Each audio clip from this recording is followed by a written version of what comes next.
रात के करीब 10:30 बजे का समय था। हल्की हल्की बारिश हो रही थी। स्टेशन पर खड़ी एक्सप्रेस ट्रेन सीटी देकर चलने ही वाली थी। भीड़ के बीच भागते हुए रोहित और उसकी पत्नी नेहा किसी तरह अपनी बोगी तक पहुँचे और राहत की सांस लेते हुए अपनी सीट पर बैठ गए। लेकिन जैसे ही उन्होंने सामने देखा, उनकी सीट सामने वाली सीट पर लगभग 55 साल की एक महिला बैठी थी। उनके सफ़ेद बाल बिखरे हुए थे, आँखों के नीचे गहरे काले घेरे थे और उनके चेहरे पर एक अजीब सी मुस्कान थी। सबसे डरावनी बात यह थी कि वह लगातार सिर्फ रोहित और नेहा को ही घूर रही थी। नेहा ने धीरे से कहा, सुनिए, वो आंटी हमें ही क्यों देख रही हैं? रोहित मुस्कुराया, अरे छोड़ो, शायद ऐसे ही देख रही होंगी। लेकिन 5 मिनट, 10 मिनट, 15 मिनट महिला की नज़र जरा भी नहीं हटी। अब रोहित भी घबराने लगा। ट्रेन तेज रफ्तार से अंधेरे जंगल के बीच दौड़ रही थी। तभी अचानक महिला धीरे धीरे उठी और बिना कुछ बोले उनकी सीट के बिल्कुल पास आकर खड़ी हो गई। उसने धीमी आवाज़ में कहा, अगले स्टेशन पर उतर जाना, नहीं तो बहुत पछताओगे।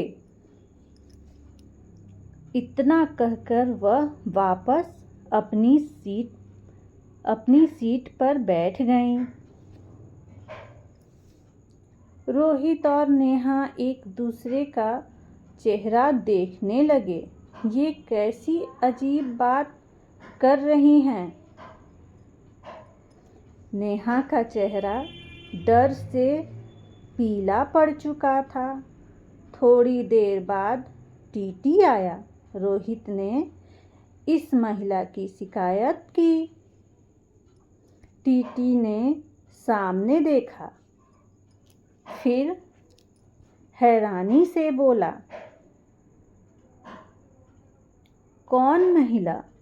रोहित ने कहा, अरे सामने बैठी हैं। टीटी कुछ पल तक उस सीट को देखता रहा।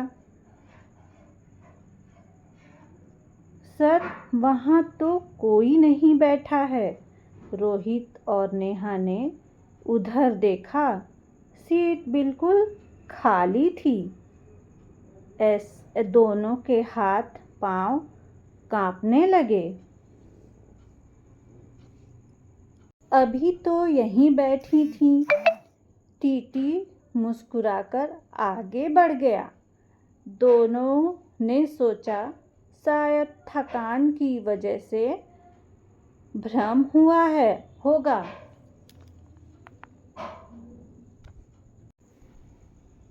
लेकिन तभी बोगी की लाइट 3 बार झपकी और वही महिला फिर उसी सीट पर बैठी दिखाई दी।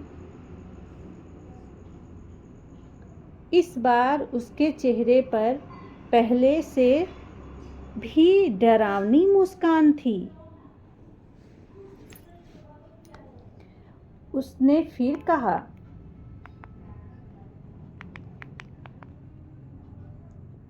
समय बहुत कम है। अब दोनों की हालत खराब हो चुकी थी। रात लगभग 12 बजे ट्रेन एक छोटे से सुनसान स्टेशन पर रुकी। महिला धीरे धीरे उठी और उतरने लगी। उतरते उतरते उसने पलटकर कहा, अगर अपनी जान प्यारी है तो अभी उतर जाओ। दरवाजा बंद होने ही वाला था। रोहित समझ नहीं पा रहा था क्या करें। नेहा ने उसका हाथ पकड़ लिया। मुझे नहीं पता क्यों, लेकिन मुझे उनकी बात सच लग रही है। दोनों ने आखिरी सेकंड में ट्रेन से छलांग लगा दी।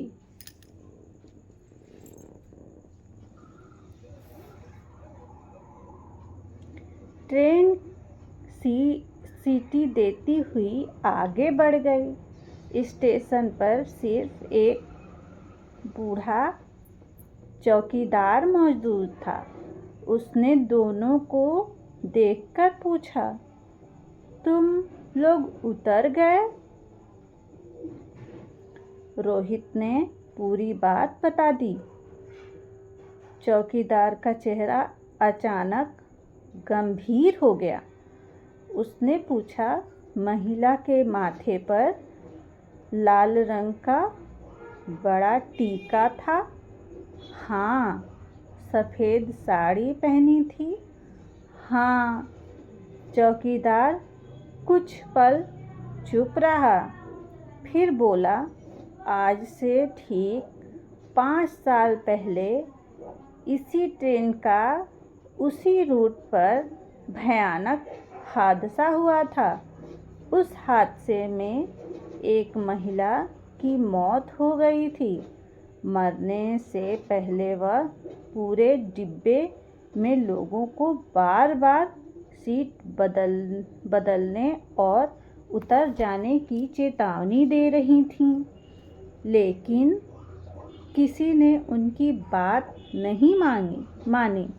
रोहित और नेहा के रोंगटे खड़े हो गए। सुबह होने तक दोनों वही स्टेशन बैठे रहे। अचानक स्टेशन मास्टर के कमरे से टीवी की आवाज़ आई, ब्रेकिंग न्यूज।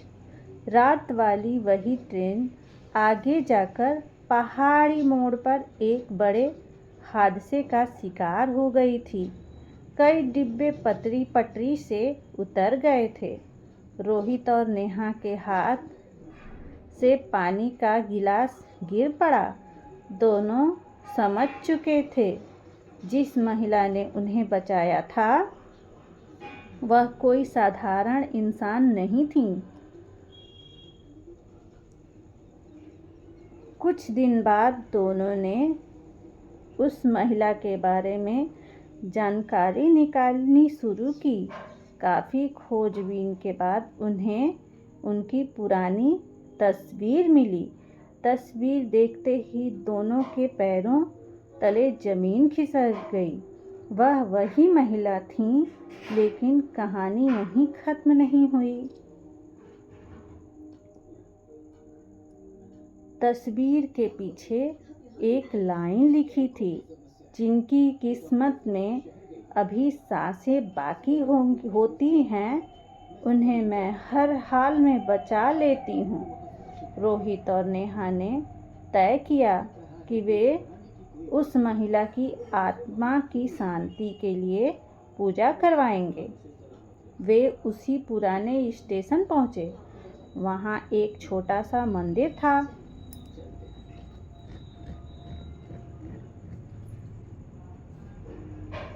पुजारी ने उनकी पूरी बात सुनी और मुस्कुराकर कहा, वो किसी को डराने नहीं आती हैं, वो तो सिर्फ उन्हें बचाती हैं जिनकी मौत अभी लिखी नहीं होती।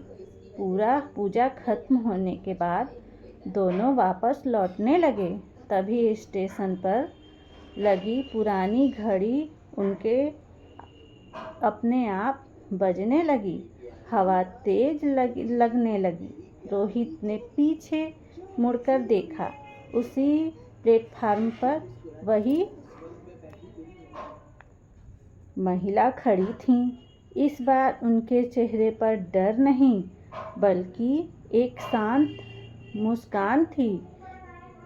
उसने हल्का सा हाथ हिलाया और अगले ही पल धुंध में गायब हो गई।